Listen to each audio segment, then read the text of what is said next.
काश बहू के बारे में पहले सोचा होता।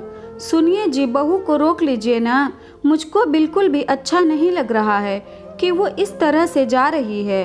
मानसी ने एक तरह से तड़पते हुए कहा। अब मैं कुछ भी नहीं जानता मानसी, जब मैं तुमको हर तरह से समझाया करता था कि बहू को सताना छोड़ दो, सुधर जाओ सुधर जाओ, बहू को लाड प्यार के साथ सम्मान से रखो, लेकिन तब तो तुमने मेरी एक भी नसीहत नहीं मानी। काश बहू के बारे में पहले सोचा होता, लेकिन अब तो उसका परिणाम भुगतना ही पड़ेगा, बलदेव ने दाढ़ी बनाते हुए कहा।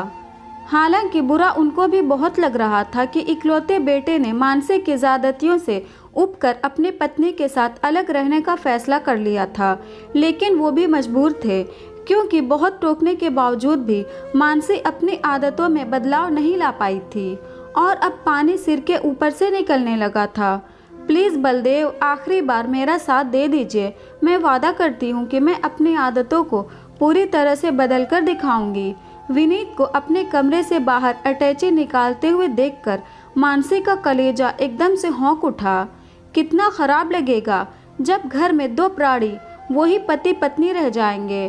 पहले तो वो 3 लोग घर में थे, लेकिन बहू सोनम के आने से घर में चहल पहल हो गई थी। जब सोनम के पायल की आवाज़ घर में खनकती थी तो घर उसके खनक से गुंजायमान रहता था। लेकिन अब क्या होगा देखो, मैं तो कोई भी मदद तुम्हारी नहीं कर सकता, क्योंकि 1 नहीं 2 नहीं बल्कि कितनी बार मैंने आगे बढ़कर बात संभाली है, लेकिन आज तो तुमको ही प्रयास करना होगा। बलदेव ने बिल्कुल साफ परिस्थितियों से हाथ झाड़ते हुए कहा। चलो मैं ही फिर से कोशिश करके देख लेती हूँ। हालांकि कल तो मेरी बात सुनने से भी इनकार कर दिया था, मानसी ने मन ही मन सोचा। असल बात मुद्दा ये था कि विनीत ने सोनम के साथ मनपसंद की शादी की थी। स्वभाव से सरल और विनम्र सोनम उसको कब भाग गई पता ही नहीं चला। सोनम जहाँ विनीत नौकरी करता था, उस स्कूल के चपरासी की बेटी थी। अक्सर वो चपरासी काका को खाना देने के लिए आती थी। विनीत उसको आते आते देखा करता। जब घर में विनीत की शादी की बात चलने लगी और मानसी ने अपनी बहन के धनाढ्य देवर की लड़की से शादी का प्रस्ताव रखा, तो विनीत ने अपनी इच्छा बता दी। अब तो मानसी एकदम से उखड़ गई, क्योंकि उसने तो बहुत ढेर सारे सपने देख डाले थे, तरह तरह के दहेज मिलने के। लेकिन इधर विनीत भी जिद पर अड़ गया कि शादी करेगा तो सोनम से ही, वरना कुंवारा ही बैठा रहेगा। हालांकि चपरासी काका ने विनीत को बहुत समझाया कि बेटा, हम तुम्हारी हैसियत के नहीं हैं, लेकिन विनीत उनसे ये भी बोला कि काका, हमको शादी सोनम से करनी है, आपकी हैसियत से नहीं।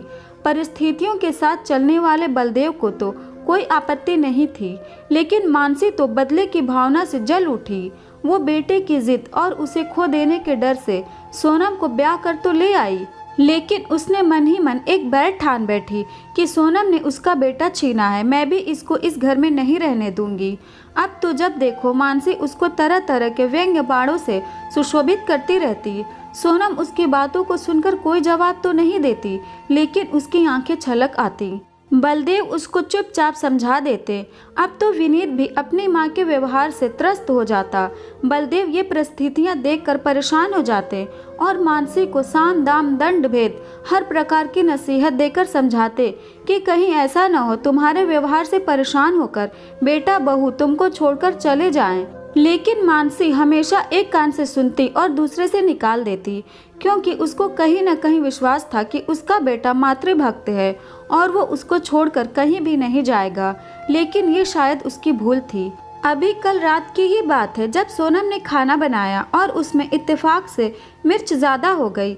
बस मानसी का अनर्गल रिकॉर्ड शुरू हो गया। हमको ये इस तरह से मार डालना चाहती है, खाना बनाया है कि जहर बनाया है। ये तो सोचती है कि मैं जितनी जल्दी मरूं उतनी जल्दी ये अपने गरीब माँ बाप को यहाँ साथ में लाकर रख लें। और उन्होंने भी तो इसी लालच में अपनी बिटिया की शादी हमारे परिवार में की। दुधारू गाय भला किसको बुरी लगती है। इधर मानसी तड़ापड़ जो मन में आ रहा था बोले चली जा रही थी, और उधर बलदेव होठों पर उंगली रखकर मानसी को चुप रहने का बहुत इशारा करते रहे। लेकिन मानसी को तो अपने मन से भड़ास निकालनी ही थी। सोनम तो ये सब सुनकर फूट फूट कर रोने लगी। मम्मी जी, ईश्वर गवाह है, हमारे मम्मी पापा ने कभी भी इस तरह से नहीं सोचा।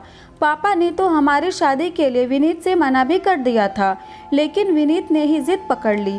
देख तो लो जरा इसकी होशियारी, पति और ससुर के सामने कैसे टेसुए आंसू बहाए जा रही है। मैं क्या गलत कह रही हूँ?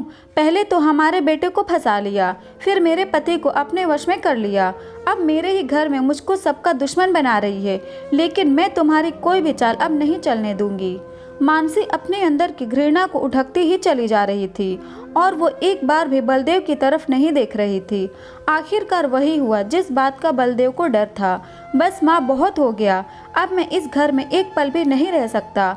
अरे आप तो हर समय सोनम के ही पीछे पड़ी रहती हैं। वो कुछ कहती नहीं तो इसका मतलब आप उसको कुछ भी सुनाती रहेंगी।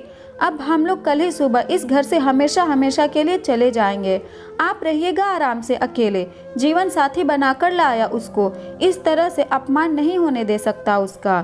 विनीत भी एकदम से तिलमिलाकर खड़ा हो गया और सोनम का हाथ पकड़कर अपने कमरे में चला गया। आखिर उसका भी खून गर्म था। बलदेव से तो कुछ भी इस परिस्थिति में बोलते ही नहीं बना, क्योंकि उसकी दी हुई सारी नसीहतें बेकार चली गई थी। अब तो मानसी की हालत ही खराब हो गई। सारी रात करवटें बदलते हुए बड़ी मुश्किल से काटी और जब सुबह उठी तो देखा कि बेटे बहू अपना अपना सामान बांध रहे हैं। हे भगवान, अब मैं क्या करूं? मैंने खुद अपने ही पैरों में कुल्हाड़ी मार ली। बलदेव ने कितना समझाया मुझको, लेकिन मैंने उनकी एक बात नहीं मानी। अब मैं कैसे कहूँ बलदेव से? और जब उसने बलदेव से कहा तो बलदेव ने साफ मना कर दिया बेटे बहू से बात करने के लिए। आखिर मानसी खुद गई बेटी बहू के पास और सोनम का हाथ पकड़कर फूट फूट कर रोने लगी। सोनम बेटा, मेरे साथ इतना बड़ा अन्याय ना करो, ये घर छोड़कर मत जाओ। मैं तो विनीत के बिना जीने का सोच ही नहीं सकती, मर जाऊंगी मैं उसके बगैर। विनीत बेटा, तू भी सुन मेरी बात। अब मैं तेरी कसम खाकर कहती हूँ कि अब से एक भी शब्द बहू को उल्टा सीधा बोलूँ। बेटा, एक माँ का मान रख लो, अपना फैसला बदल दो।